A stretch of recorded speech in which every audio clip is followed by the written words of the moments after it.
پرسیارێکەکەم لەسەر پەیوەندەکانتان لەگەڵ ئوردن ئەمڕۆ کۆبوونەوەیکی گرنگتان لەگەڵ شاع عەبدوڵڵا شای ئوردن هەبوو. دەتانەوێت پەیوەندەکانتان لەگەڵ ئوردن چۆن پەرە پێ بدەنەوە لە چ بوارێکدا دەتانەوێت پەرەی پێ بدەن؟ بەناوی خۆی گەورە و میهرەبان زۆر زۆر سوپاس. ئێمە پەیوەندیەکی دوور و درێژمان هەیە لەگەڵ ئوردن هەر لە زمانی کۆنەوە لە زمانی بارزانی نەمرەوە لەگەڵ بەڕەحمەت بێخەوان شکۆ مەلێک حوسێن و دواتریش لەلایەن جەنابی سەرۆک بارزانیەوە لەگەڵ خەوان شکۆ مەلێک عەبدوڵڵا و ئێستاش ئەو پەیوەندیانە هەر بەردەوامە و ئێمە پەیوەندیەکی استراتیجی و قۆڵمان هەیە لەگەڵ ئوردن و لە هەموو کات و ساتێکدا هاوکار و پشتیوانی یەکتر بووین و لە شەڕی دژی داعشیش یارمەتیەکی زۆری پێشمەرگە و خەڵکی کوردستانیاندا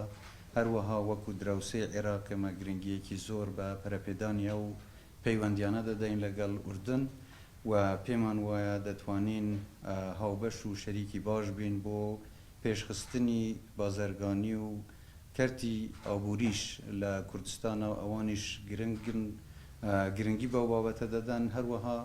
لە بڵێم گۆڕەپانی نێودەوڵاتیش ئوردن وەکو وڵاتێکی سەرقامگیر و هاوکارێکی زۆری هاوپەیمانانیش بووە لە شەڕی دژی تێرۆریزم و داعش لەگەڵ ئێمەش ئەو هاوکاریانیان بەردەوام بووە و ئەمە بۆ سوپاسکردن بووە و هەروەها بۆ پەرەپێدانی پەیوەندیەکانی کە لە نێوانمان بووە و بەردەوامیش بین و پەیوەندی بازرگانەکانیش بەهێزتر بکەین. لە کوردستان 24ەوە طبعا ماوەی چەند ڕۆژێکە حکوومەتی عێراقی هەوڵەدرێت تەشکیل بکرێت تا ئێستا تەشکیل نەکراوە. لە هەمان کاتە بابەتێکی ئەویش دواکەوتنی موچەیە لە هەرێمی کوردستانە. بابەتی تەشکیلکردنی حکوومەتی عێراقی و بابەتی تاخیربوونی موچە تا چەند پەیوەندیان بەیەکەوە هەیە چۆن دڵنیاییە دەنە هاوڵاتیانی هەرێمی کوردستان لە نسبەت موچەوە؟ ئەوەی بەلای ئێمەوە گرنگە کوردستان قەوارەیەکی دەستوری هەیە کە بەشێکی حکوومەتێکی فدرالیە و ئەم قەوارە دەستوریە هەرێمی کوردستان پێویستیە ڕێزی لێ بگیرێ بۆ تەشکیلکردنی حکوومەتیش یەکێک لە بابەتەکانی کە ئێمە دایم جەختمان لەسەر کردوتەوە کە حکوومەتی داهاتووی عێراق پێویستە ڕێز لە ئەم قەوارە سیاسیە دەستوریەی هەرێمی کوردستان بگرێت. تر ئەمە ئەساسە بۆ بەرەو پێشبردننی پەیوەندیەکانی نێوان هەولێر و بەغدا. سەبارەت بە مەسەلەی موچە ناگادارم پێشتریش لەگەڵ وەزیری دارایی هەرێم ئەهی عێراقی حکوومەتی فدرال بەڕێز کاک فواد قسەمان کردووە دیارە مدیر عامێک ئەوە خۆی نەیویستووە کە واژۆ لەسەر بڕیارەکە بدە هەرچەندە جەنابی وەزیر ئەمری پێکردووە واژۆشی کردووە کە موچەکان بۆ هەرێمی کوردستان بنێردرێن بەڵام دیارە تێگەیشتنێکی وا لای ئەم مدیر عامە نەبووە و پێی وا بووە دەتوانێت خۆی ئەم ناردنی موچەکە بۆ هەرێمی کوردستان ڕابگرێت لەگەڵ جەنابی وەزیر ئێمە قسەمان کردووە و وعدی داوە کە ئەم شتە تەواو دەبێ و ئەم موچانە بۆ هەرێمی کوردستان دەنێردرێن. مەسەلەی بابەتی موچە پەیوەندی بە بابەتی نەوت و پەیوەندی نێوان هەرێم و بەغداوە نییە، ئەمە بابەتێکە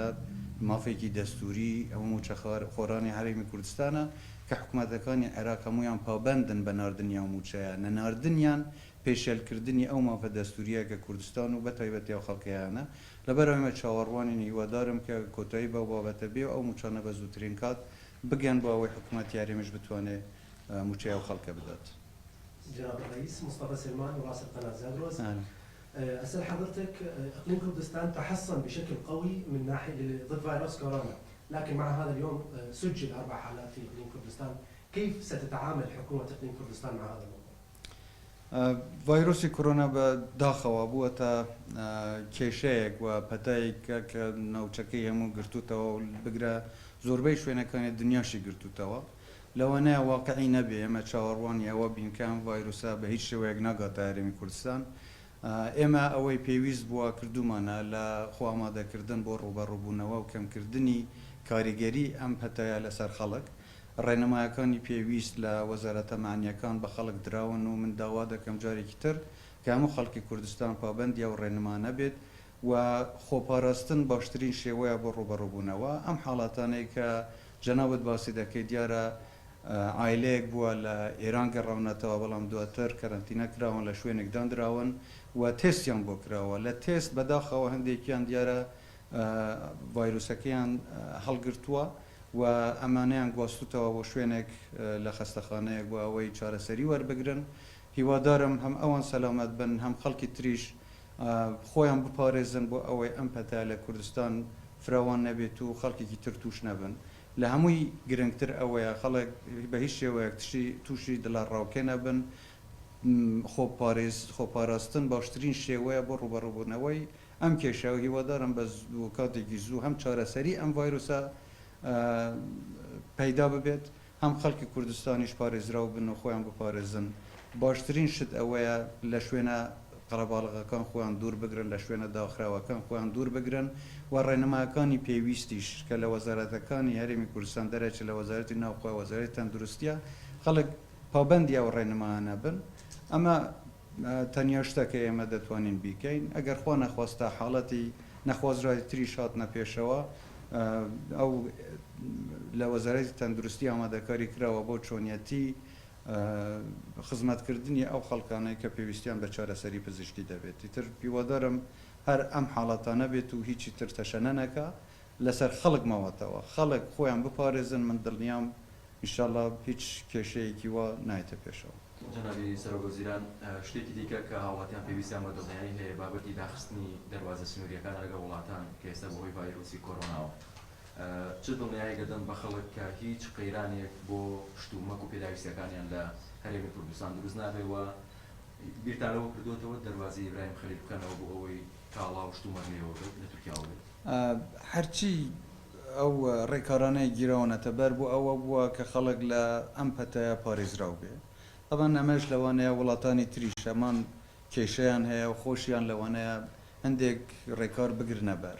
مەسلەی داخستنی دەواازەکان ئەوەی لەلایەن هەرێمەوە بووە تەنیا ڕێخستنی چۆنیەتی بازرگانی بووە بۆیە بە شێوەیەکی وەکو پێشتر کە هەبووە بەردەوام نەبێت بەڵکو کۆنتترۆل کراو بێت بۆ ئەوەی کاریگەری ئەم ڤایرۆسە و پەتەیە لەسەر هەم ئەو شوفێرانە ئەو خەڵکی کە بازرگانیش دەکەن کەم بکرێتەوە و مەسلەی زیادکردنی هێن احتیمال و ئەگەرەکانی هێنانی ڤایرۆسەکەش کەم بکرێتەوە لەم ئیبراهیم خەلیل دیارە پێشتر دەنگوەیەکە بووە کە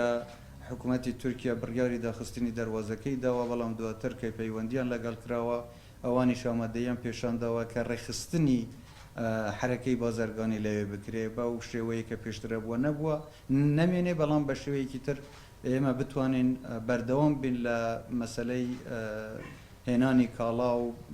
خەتی بازرگانی ترکراوە بێ بەڵام بە شێوەیەکی ڕێکخراو کە لەژێر کنتترۆل بێت و مەترسی تەندروستی لێ نەکەوێتەوە لەسەر ئەو شتانە بەردەوامین و ئینشاءڵڵا هیوادارم هیچ قەیران و کێشەیەک نێتە پێشەوە دیارە ئێمڕۆ هەندێک ڕێنمای تریشە بوون بۆ ئەوەی ئەو خەڵکانەی کە پێویست ناکە خۆیان تۆزێ بە دوور بگرن لە حتا سەردانی داوامکردن و داوای فەرمانبەرانیشمان کردووە تەنیا ئەوانەی کە پێویستە بۆ ڕاپەڕاندنی ئیشوکاری زەروری ئەوانە دەتوانن بەردەوام بن بەڵام بە شێوەیەکی گشتی حتا داوامیش کەم بکرێتەوە بۆ ئەوەی کەمترین تێکهەڵی دروست بکرێ بۆ پاراستنی فەرمانبەران بۆ پاراستنی هاوڵاتیان و بۆ پاراستنی هەموو نیشتیمان هاوڵاتیان و هاو نیشتیمانانی بەڕێز اینجا ئەرەوەی ئەوەی لەسەر ئێمەیە درێغی ناکەین بەڵام زۆریشی ئەمێنێتەوە لەسەر خەڵکی هەرێمی کوردستان خۆیان کە خۆشیان ئەبێ زۆر پابەندی ئەو ڕێنمانانە